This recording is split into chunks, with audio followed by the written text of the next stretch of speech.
Virtual Sports Fan Report, a global analysis of current and future sports fan behaviors. Yes, good morning, everybody. As you can see, the Virtual Sports Fan Report is here. We launched this last year, and it kind of builds upon what we just heard from our colleagues before. And before I go into it, Virtual Sports Fan Report is not so much about virtuality and sports as it actually is about society and how we interact with technology. But the beauty of sports is that it kind of adds a little magic. When we think of sports, in sports there is passion. In sports there is, every week there is a new record being broken. There are winners and losers, and what it does to us as people, it awakens something. And for us, that's why it's the perfect ground actually to analyze and to understand what do fans really want, what do users really want, and how do we use technology today as it's rapidly evolving.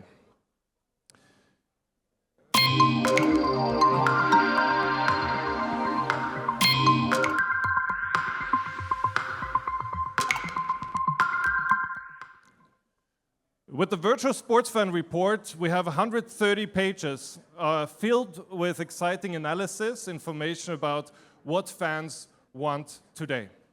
And what we did was actually, we started off last year, it was during the World Economic Forum that we launched the Virtual Sports Fan Report, and we've been launching now every single edition, every quarter since, and we're currently working on our 5th edition already of the Virtual Sports Fan Report.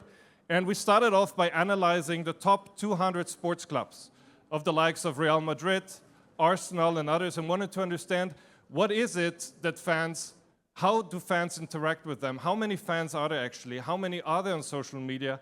How many are there on their websites? And what are they doing there? We looked at the global demographics, and you'll be astonished by some numbers I'm going to show you just in a second. Most importantly, we looked at the new personas. When we think of sports fan, we maybe think of the traditional sports fan that goes to the stadium, or the traditional sports fan that sits in front of their TVs watching games, but this has completely changed. And then, most importantly, we looked at innovation cases, exciting cases from the market, some things we've heard here, and on top of that, we had the opportunity to talk to 10 experts in the industry. So it's 130, 140 pages of really exciting stuff around that topic. My personal 3 highlights, just to mention it, is here on the one hand, those interviews we had here with a senior executive from Meta, giving us insights into social media. On the very right side, you see BCGX, a collaboration that went over 7, 8 pages, where we really looked at mixed reality. How does that interact and affect the way fans experience sports? And most importantly, what I'm most excited about are those 5 new characters. Because welcome to sports, those are your fans. And they're changing, and they want new stuff. There are a few numbers that are really, really exciting. And I always like to point out, did you know that the average age in Nigeria is 19.3 years? Versus the age in France, for example, is 42.6 years of age. Well, in Nigeria, we have 230 million. I don't know, in France, it's 60 to 70 million people. We have societies, more in the southern hemisphere, that are very, very excited about sports, that have access to a lot of the sports and get very excited. So when we look at the future of sports, we have to look at the future generation of sports. And here they are, as I mentioned before, our 5 characters. Maybe you know Kenji and Linda. Maybe you feel a bit like Kenji and Linda sometimes, because that's a bit still how I feel when I look at sports. I tend to sit there and watch. I sit maybe in a restaurant and I have a look at the game and we're enjoying it together with friends, or we like to go to the stadium. But things are changing out there. Now we have Sophia, Usman, Carlos, Leo, and Mia having a good time with sports, but the way they consume sports is completely different.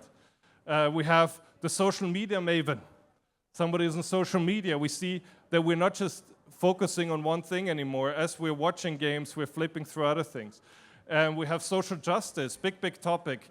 Fighting for a cause, we're looking inside the clubs and we want to see more than just sports. We want to see what the club does to society, to the communities, etc. We have Carlos, the guy who gets inspired by Ronaldo's eating habits and wants to do fitness and looks at this very, very closely. We have Leo, who is more about spending time on his PS5 than on anything else, engaging with sports, maybe in different ways as well. And then we have Mia, who just kind of wants to try on these VR glasses and be on top of technology. So things are changing, and they're fundamentally changing. And that is exciting because it's not just sports. As a matter of fact, it's probably many, many verticals in the way fans and people engage in general. So 25% of the global population is under the age of 15. Big number. People, fans, follow an average of 6 sports in parallel. We see a shift from clubs to players. 1/3 of fans spend over 4 hours daily on social media, so there's space there to conquer. 77% of young fans multitask during sports viewing, and fandom is connected to self-expression. We don't just follow heroes anymore, we want to discover the hero inside of us and want to see that reflected in the stuff we follow and the stuff we do. So some people ask us then, so I'm not from that generation maybe. I don't fully understand it. What should I do? The number one principle is always you have to dive into it. What we just heard is with new technology, we will not understand new technology if we wait for it to come. We have to be part of it. We can shape new technology, right? It's about putting on those VR glasses, giving it a try. Do we like it? Maybe not, but we tried it. So we understand those who like it. And that's a very, very key point. And it doesn't matter if we talk about tokens and other things. It all comes down to this very fundamental truth, what Tibor said here in partnership as partner of BCGX. So what are the things to consider when we look at the new sports industry and sports market? It's community-centered. Fans come together, not just in a stadium, but they come together regularly. We need live content. We want stuff, we want the short clips, we want the summaries. Maybe you've caught yourself not watching the full game anymore, you just want to see the highlights.